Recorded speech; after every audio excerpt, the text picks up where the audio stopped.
Hey guys, Manny. How's it going? I am out tonight for this amazing organization called Care for Friends, and they do a yearly event called Sleepout for the Homeless, where we sleep outside uh, for the entire night with only $5 in our pocket.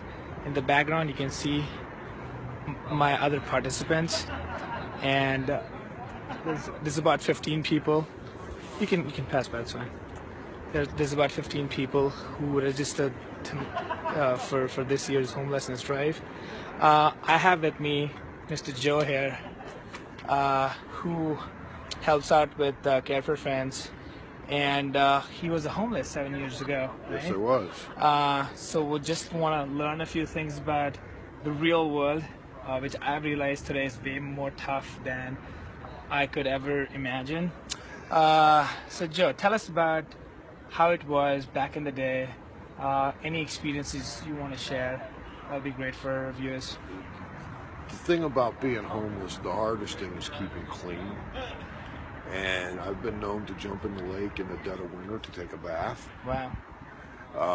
I've done that on several occasions. I used to do that before I would come to church every Sunday. Yeah. I've slept in some strange spots. I slept one time over on Irving Park at this thing, right off of Irving Park. In the park, there's a golf course. Yeah. And I used to sleep over by the clock tower next to the golf course. Yeah.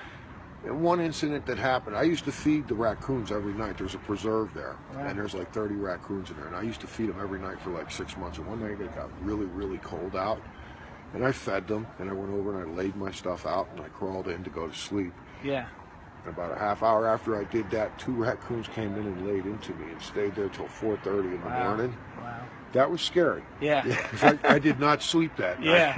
Yeah. I can only imagine. Yeah. But they didn't harm me. They didn't do anything. They just laid there. Around 4:30 in the morning, they got up and they left. Yeah. That's when I got up and pulled all my stuff. I never slept there again. Yeah. But I've slept on the beach. I've slept under bridges. I even had a tent for like a year that I Yeah. slept in. Yeah. It's not easy to be homeless. Yeah. It's hard to get out of the cycle of homelessness because it's like a funnel that goes down. Right. And it's the system that feeds that funnel. Yeah. And in the homelessness, there's just nothing for them to do but to keep going in this circle. Yeah. And after a while, this circle can drag you even further down into that pit, and then you lose all hope. Mm-hmm. That's the one thing about homelessness you cannot do. You cannot let yourself get drugged down so far that you have no hope in your heart. Yeah. Because once that happens, then you become a true part of that system. Yeah. And there is no hope for you at that point. Yeah. Because you can't even see hope. And Yeah. nobody can put it in you. Yeah. So, I mean, I was blessed into the fact that I didn't let that happen to me, but I've seen that happen to a lot of people. Yeah. And those people are still out there. Yeah. And I know people that have been out there now for 20 plus years. Wow. Wow. Yeah. And Well, Joe, you're an inspiration. I feel like, what's one thing that you would say a lot of people who never been homeless and never been out for so long outside that they don't realize, but people who live outside have to live every day? the first thing I think a lot of people, when they look at the homeless, they don't look at them as human beings Yeah. a lot of times. Yeah. And we are human beings. Yeah. And they are human beings.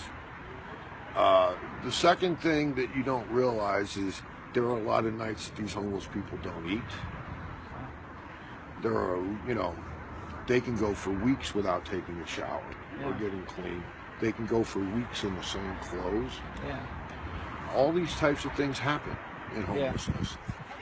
And it's hard when you live like that to feel like a human being. Yeah.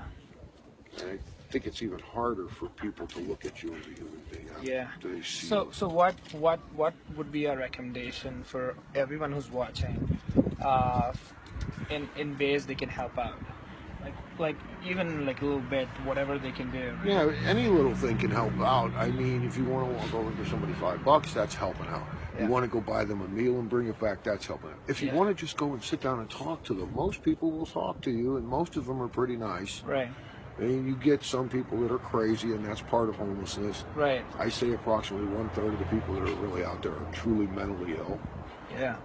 and sometimes they're angry mentally ill. Right. Most of them aren't, though. Yeah. I mean, most people will sit down and talk to you. Yeah.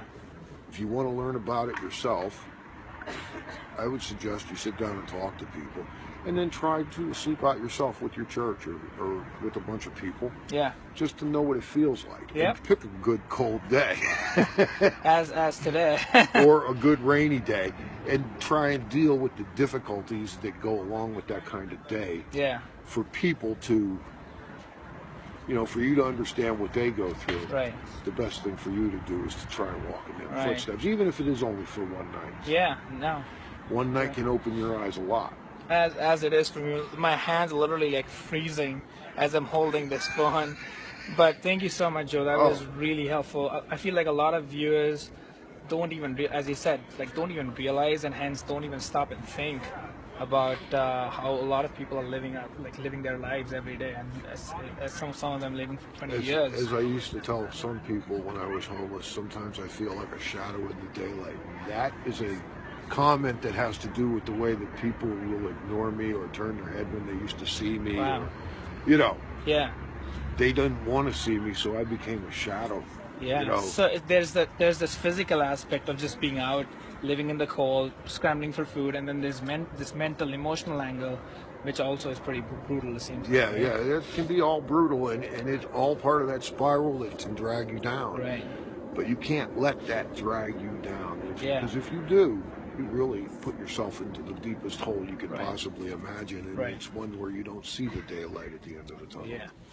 Well, Joe, you're an inspiration. Thank you so much for talking. Oh, no problem. Yep, I'm sure a lot of our viewers who are unaware of these brutal realities of life have learned something, and the next time they see a homeless person, it'll be different for them this time around. Thank you so much for watching. Oh, no.